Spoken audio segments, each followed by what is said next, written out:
ಮರಣಕ್ಕೆ ಹೋಗೋದಕ್ಕಿಂತ ಮುಂಚೆ ಆಕೆಗೆ ಗೊತ್ತಿಲ್ಲ ಯೇಸು ಸ್ವಾಮಿ ಮರಣ ಬರ್ತಾ ಇದೆ ಅಂತೇಳಿ.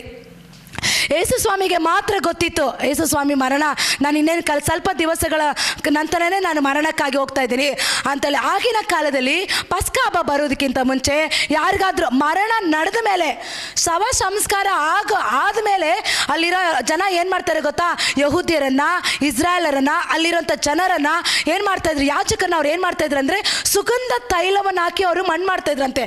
ಆದರೆ ಯೇಸು ಸ್ವಾಮಿ ಮಣ್ಣಾಗೋದಕ್ಕಿಂತ ಮುಂಚೆನೇ, ಮರಣಕ್ಕೆ ಹೋಗೋದಕ್ಕಿಂತ ಮುಂಚೆನೆ, ಇಸ್ಕರಿಯೋತ ಯೂದ ಹಿಡುಕೊಡೋದಕ್ಕಿಂತ ಮುಂಚೆನೆ ಅವಳು ಏನು ಮಾಡ್ತಾ ಇದ್ದಾಳೆ, ಸುಗಂಧ ತೈಲವನ್ನು ಹಚ್ಚುತ್ತಾ ಇದ್ದಾಳೆ. ಹಲ್ಲೆಲೂಯಾ. ಅಲ್ಲಿ ಪರಿಮಳವನ್ನು, ಅಲ್ಲಿ ಯಾವ ರೀತಿ ಯೇಸು ಸ್ವಾಮಿ ಮರಣ ಆದ ನಂತರ ಅಲ್ಲಿ ಸುಗಂಧ ಪರಿಮಳ ತೈಲವನ್ನು ಹಚ್ಚೋದು ಏನಕ್ಕೋಸ್ಕರ, ಯಾತಕ್ಕೋಸ್ಕರ ಅವಳು ಹಚ್ಚಿದ್ಲು? ಅಲ್ಲಿ ಯೇಸು ಸ್ವಾಮಿ ಸತ್ತು ಮೂರು ದಿವಸ ಸತ್ತು ಎದ್ದು ಬಂದ ನಂತರ ನೆಕ್ಸ್ಟ್ ಯೇಸು ಸ್ವಾಮಿ ಸೇವೆ ಮಾಡಬೇಕಾಗಿರೋದು. ಯಾರು ಸೇವೆ ಮಾಡಬೇಕಾಗಿದ್ದು? ಯೇಸು ಸ್ವಾಮಿ ಜೊತೆ ನಡೆದಂಥ ಶಿಷ್ಯರು, ಯೇಸು ಸ್ವಾಮಿ ಜೊತೆ ಇದ್ದಂಥ ಅನೇಕ ಮರಿಯಳು, ಮಾರ್ತಳು, ಸ್ತ್ರೀಯರು, ಅನೇಕರ ಆತನ ಜೊತೆಯಲ್ಲಿ ನಡೆದವರು ಸೇವೆ ಮಾಡಬೇಕಾಗಿತ್ತು. ಅದಕ್ಕೋಸ್ಕರ ಏನಾಯಿತು, ಆ ಸ್ಥಳವೆಲ್ಲ ಸುಗಂಧ ಪರಿಮಳ ಉಂಟಾಯಿತು. ಹಲ್ಲೆಲೂಯಾ. ಯೇಸು ಸ್ವಾಮಿ ನೋಡಿ ದೇವರ ಮಕ್ಕಳೇ, ಆಕೆಗೆ ಅದು ಗೊತ್ತಿಲ್ಲ, ಆದರೆ ಯೇಸು ಸ್ವಾಮಿಗೆ ಗೊತ್ತಿತ್ತು. ನನ್ನ ಸಮಯ ಮುಗೀತು, ನಾನು ಈ ಸ್ಥಳವನ್ನು ಬಿಟ್ಟು ಆಯಿತು, ನಾನು ಇದುವರೆಗೂ ತಂದೆಯಾದ ದೇವರ ಚಿತ್ತ ನೆರವೇರಿಸಿ ನಾನು ಈ ಸ್ಥಳವನ್ನು ಬಿಟ್ಟು ನಾನು ಹೋಗ್ತೀನಿ.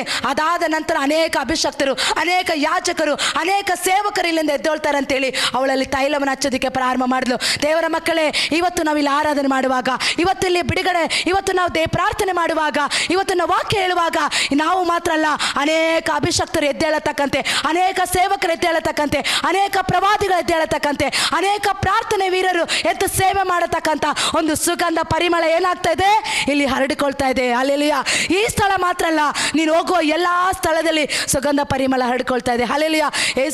ಇವತ್ತು ದೇವರ ಮಕ್ಕಳೇ, ಒಂದು ತಲೆಮಾರು ನಂತರ ಇನ್ನೊಂದು ತಲೆಮಾರು ಎದ್ದೇಳಬೇಕು, ಇನ್ನೊಂದು ತಲೆಮಾರು ಎದ್ದೇಳಬೇಕು. ಕರ್ನಾಟಕವನ್ನು ಕದಲಿಸತಕ್ಕಂತೆ, ಭಾರತ ದೇಶವನ್ನು ಕದಲಿಸತಕ್ಕಂತೆ, ಬ್ಯಾಂಗ್ಳೂರು ಪಟ್ಟಣವನ್ನು ಕದಲಿಸತಕ್ಕಂಥ ಒಂದು ಅಭಿಷಕ್ತ ಸೇವಕರು ಎದ್ದೇಳೋದಕ್ಕೋಸ್ಕರ ಇವತ್ತು ಏನಾಗ್ತಾ ಇದೆ, ಇವತ್ತು ನಾವು ಮಾಡುವಂಥ ಪ್ರತಿಯೊಂದು ಆರಾಧನೆ, ನಾವು ಮಾಡುವಂಥ ಪ್ರಾರ್ಥನೆ, ನಾವಿಲ್ಲಿ ಅನೇಕ ಅದ್ಭುತಗಳು, ಬಿಡುಗಡೆಗಳು, ಯೇಸುವಿನ ನಾಮದಲ್ಲಿ ನಾವು ಏನೆಲ್ಲ ಮಾಡಿದ್ರು ಮುಂದಿನ ತಲೆಮಾರುಗಳು ಎದ್ದೇಳೋದಕ್ಕೆ ಒಂದು ಪರಿಮಳ ತೈಲ ಇಲ್ಲಿ ಹರಡಿಕೊಳ್ಳತಕ್ಕಂತೆ, ಒಂದು ಸುಗಂಧ ವಾಸನೆ ಈ ಊರೆಲ್ಲ ಹರಡಿಕೊಳ್ಳತಕ್ಕಂತೆ ನಮ್ಮ ಮೂಲಕ ದೇವರು ಕಾರ್ಯ ಮಾಡ್ತಾ ಇದ್ದಾರೆ. ದೇವರ ಮಕ್ಕಳೇ, ಆ ಮರಿಯಳ ರೀತಿಯಲ್ಲಿ ಬೆಲೆ ಬಾಳುವ ವಸ್ತುನ ಆರಿಸಿಕೊಂಡು ಆಕೆ ಏನು ಮಾಡಿದ್ಲು, ಆಕೆ ದೇವರ ಪಾದವನ್ನು ಹಿಡ್ಕೊಂಡ್ಲು. ಇವತ್ತು ನಾವು ಯಾರ ಪಾದವನ್ನು ಹಿಡ್ಕೊಳ್ಬೇಕು?